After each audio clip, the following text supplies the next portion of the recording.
মাত্র কয়েকদিন আগেই ঘুরে এসেছিলাম হুগলির ইমামবাড়া। সেই ভিডিও তোমরা অনেকেই দেখেছো। সেটা দেখার পরে বেশ কিছু কমেন্টস এসছে এবং সেই সঙ্গে সঙ্গে কেউ কেউ আমাকে ফোনও করেছেন যে হুগলি ইমামবাড়ার গেট দিয়ে ঢুকে ডান হাতেই ক্লক টাওয়ারে ওঠার সিঁড়ি পুরুষদের জন্য আর বাঁ হাতে মেয়েদের জন্য। তো তুমি তো তোমার বন্ধুদের সঙ্গে ডান দিকে গেলে ক্লক টাওয়ারে সিঁড়ি বেয়ে ওপরে উঠলে, সিঁড়ি নিয়ে এত কথা বললে, 152টা সিঁড়ি পেরিয়ে ওপরে গেলে, কিন্তু তারপরেই হঠাৎ দেখলাম ভিডিওর পরের অংশতে তুমি আবার নিচে। তো ক্লক টাওয়ারে গিয়ে কি হলো সেটা তো বলনি। তো বন্ধুরা, আজকের ভিডিওতে আমি কিন্তু সেই অংশটা নিয়ে ফিরে এসেছি। শুরুতেই গঙ্গার অসাধারণ দৃশ্য, পড়ন্ত বিকেলে চিকচিক করছে রূপলি জল, শান্ত নদী, কত প্রশান্তি, কত ব্যাপ্তি। এই সব পেরিয়েই আবার ফিরলাম ক্লক টাওয়ারে। এখানে আমাদের বন্ধুদের ভেতরে কতগুলো আলোচনা এবং কথোপকথন সেগুলো থাকছে, এবং সেই সঙ্গে সঙ্গে @yourdebasis আমারও কিছু অভিব্যক্তি, পরিতৃপ্তি সব মিলিয়েই ইমামবাড়া হুগলি ক্লক টাওয়ারের ওপরে উঠে কি দেখলাম, ক্যামেরার চোখে কি কয়েদ করে নিয়ে চলে এলাম তোমাদের জন্য।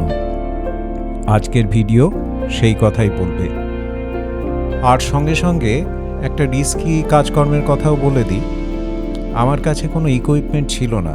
দুটো আঙুলে মোবাইলটা ধরে নেটের বাইরে কোনো রকমে ওটাকে নিয়ে গিয়েছিলাম এবং নানা রকমভাবে এদিক ওদিক করে ভিডিওগ্রাফিটা করছিলাম। প্রতি মুহূর্তে ভয় হচ্ছিল হাত ফসকে যদি পড়ে যায়।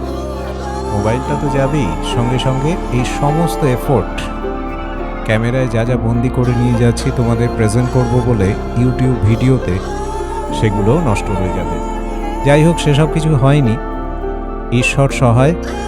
এবং এই যে ইমামবাড়া, এর অসাধারণ স্থাপত্য, চারপাশের প্রাকৃতিক দৃশ্য, এই যে গঙ্গা পেরিয়ে যে অংশটা, এদিকে তাকালে নৈহাটি আর এদিকে ওদিকে তাকালে ব্যান্ডেল।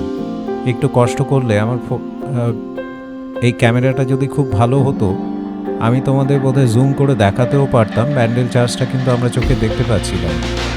আর নিচের দিকে তাকালেই ইমামবাড়ার প্রশস্ত প্রাঙ্গণ, নিচের ফোয়ারাটা রয়েছে, একতলার বিল্ডিংগুলোর ছাদ রয়েছে।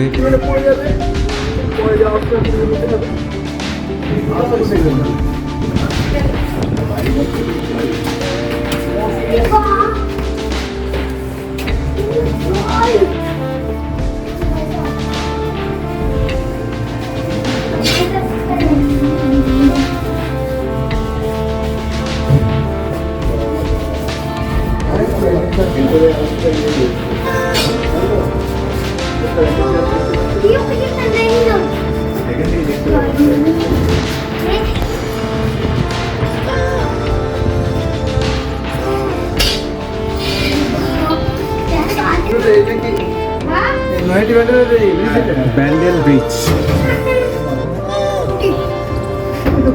ছোট না, তো একটু বড় তো, আর ওর পাশে একটা বড় দেখ, দুটোই আছে, সামনে একটা পিছনে একটা।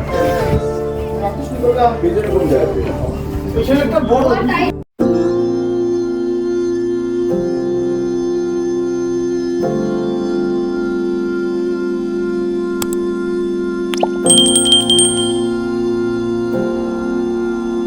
এই সব মিলেই আজকের ভিডিও। কেমন লাগলো বলো, কমেন্টস করো, প্রচুর শেয়ার করো, আর আমার পাশে থেকো।